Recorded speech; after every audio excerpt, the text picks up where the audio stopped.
fine.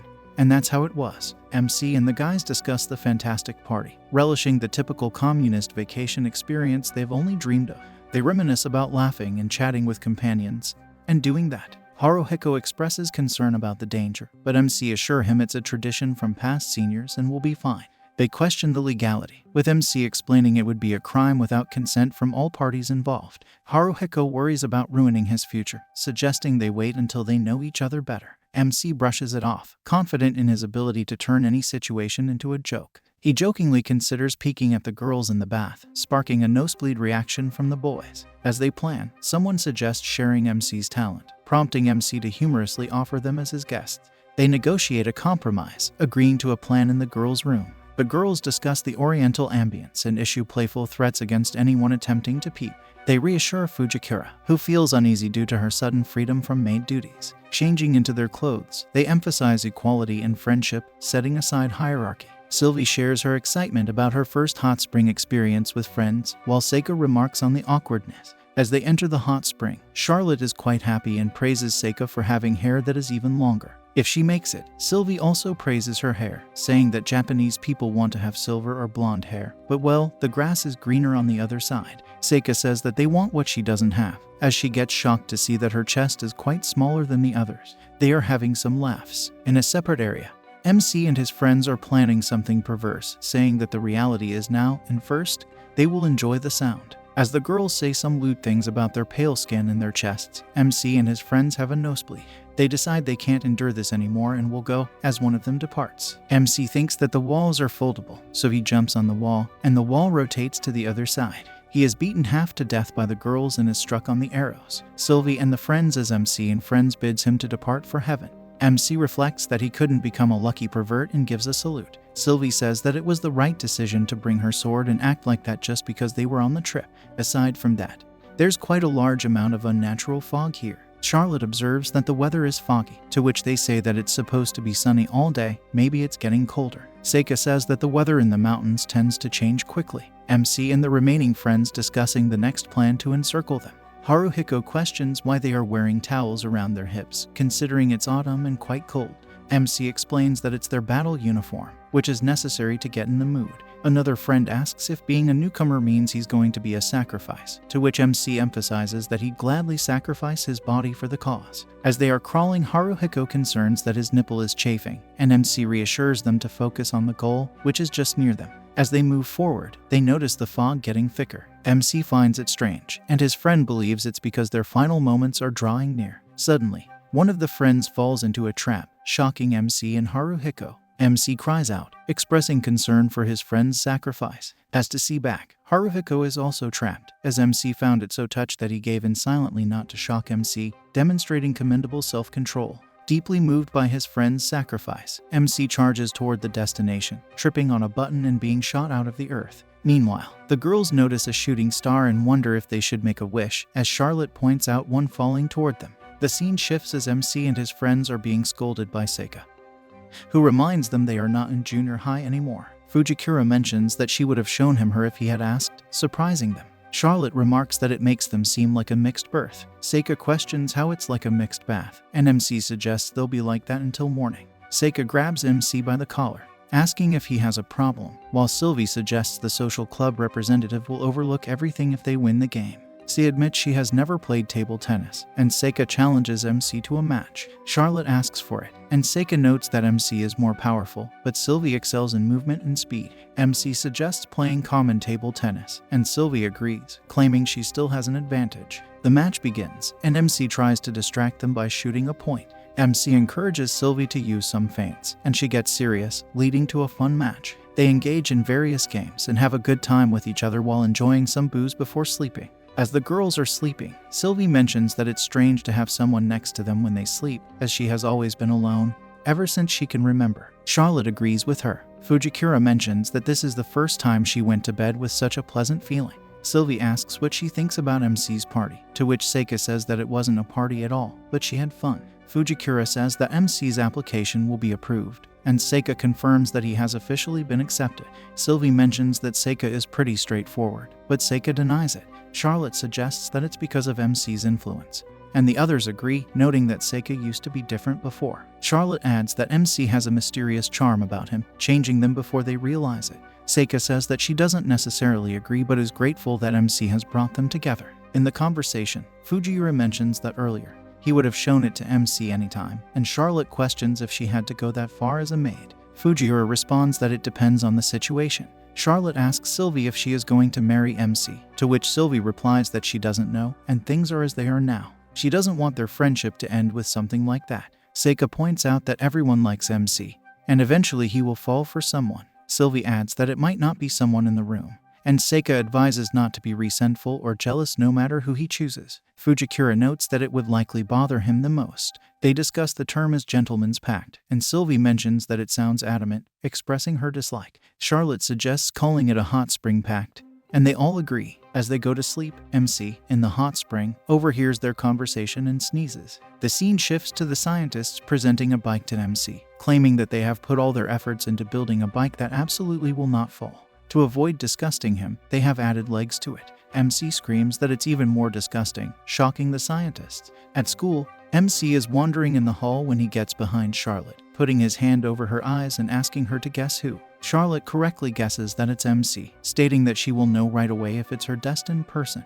Meanwhile, Sylvie overhears a conversation about Charlotte liking MC and recalls Charlotte's words that everyone likes MC and he will eventually fall in love with someone. Alfred penetrates through the window, determined to protect Charlotte from noxious insects like MC, putting his life on the line. MC tries to clarify that he's not trying to take advantage of Charlotte, but Alfred interrupts, calling him a stray dog and insisting that he won't allow MC to take advantage of Charlotte's pure heart. Charlotte defends MC, saying it's not a misunderstanding, and when she says she likes him, she means she likes him. Alfred is shocked and distressed by this revelation. In the garden, MC and Charlotte discuss Alfred's persistence. MC mentions that Alfred said he would live to be 120 and ensure Charlotte's well-being until her daughters became adults. Charlotte says she thinks she twisted her ankle, but MC assures her it's not her fault. MC suggests going to Arima Hills to make it even, and Charlotte agrees. As they head to the infirmary, a man named Hartman Bezelheim appears, landing on the roof. He greets the students and thanks them for their welcome. Sylvie recognizes him as a business tycoon from Hazelrink, and Seika mentions that he's Charlotte's fiancé. Hartman approaches Charlotte and holds her hand, revealing that he is her fiancé. After the school, Hartman thanks Seika for showing him the school grounds, and he is glad that he was able to see her fiancé's school. Seika thanks him, as Hartman says that he will be in this country for a bit longer. He asks MC if they are sure that they will meet again, and right now, he has an important meeting with Arima Ishin. He bids farewell to Charlotte by kissing her hand as he departs. Sylvie asks Charlotte that she has never heard anything about her getting a fiancé, to which Charlotte apologizes, saying that she doesn't want to talk about it right now. Sylvie departs, and MC asks Charlotte if they weren't talking about food. He promises to prepare her favorite meal in a suit at Arima Hills. Charlotte comes in to hug him, saying that she will be waiting in her delighted voice. Sylvie is having a bath and wondering about something. She remembers hearing her father yelling that if that's true, then the Principality of Firmish will fall deeper into chaos. Not only that, but there might be revolts throughout the entire country. He asks if he is certain that this information is correct and if Hazelrink knows about it. Maria comes in, asking if that's an argument, to which Sylvie asks her to be quiet. Hassan screams something, greatly shocking Sylvie. The next day, Charlotte enters the social club building and asks Sylvie if she is the only one. Sylvie confirms, and Charlotte asks if they have something to tell her. Sylvie replies that she's asking her if she has something to tell her. Charlotte asks what she means, and mentions this morning's breakfast. Sylvie clarifies that she is not asking about her breakfast. Sylvie asks if it's about Hartman, apologizing that she didn't tell her. Sylvie says that's all, and she doesn't care about Hartman. She was surprised, but that's not too uncommon. More importantly, does she know that between the borders of the Principality of Hazelrink and the Principality of Firmish, a secret nuclear weapon facility is being built? Charlotte asks what she's talking about. Her father didn't seem to know about it. Sylvie asks about Hazelrink, to which Charlotte says that there is no way she would know about this. Sylvie asks if she's telling the truth, to which Charlotte says that she is, as she doesn't think her father knows about it either. Sylvie says that according to what her father said, it seems to be the work of a third country. Charlotte asks which one, for which Sylvie says the problem is that they don't know and have no idea about their executive either. Perhaps they want to destroy the relationship between Firmish and Hazelrink, or it could be something else. They hear footsteps outside, and Sylvie says that eavesdropping isn't appreciated here. It's Seika, and she says that it's kind of hard to find the right time to enter, ending up hearing everything. Sylvie says that there's no use crying over spilled milk. Seika says that she doesn't plan on telling anyone, and she never knows who else might be listening. Charlotte says that this is kind of scary, to which Seika says that her grandfather let her in on a little secret as well, and she will tell them in return for overhearing their conversation. It's some information about Hazelrink that she stumbled upon.